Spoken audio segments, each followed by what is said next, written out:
मोहसिन नकवी साहब की गजल।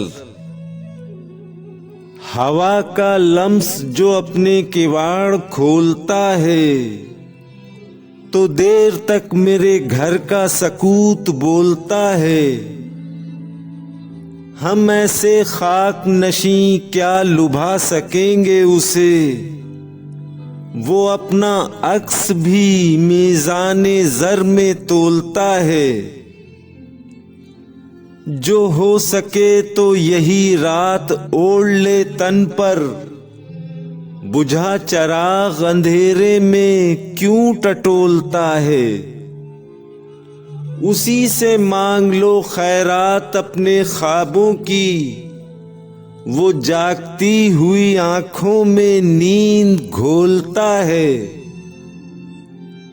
सुना है जलजले आते हैं अर्श पर मोहसिन, कि बेगुनाह लहू जब सेना पे बोलता है।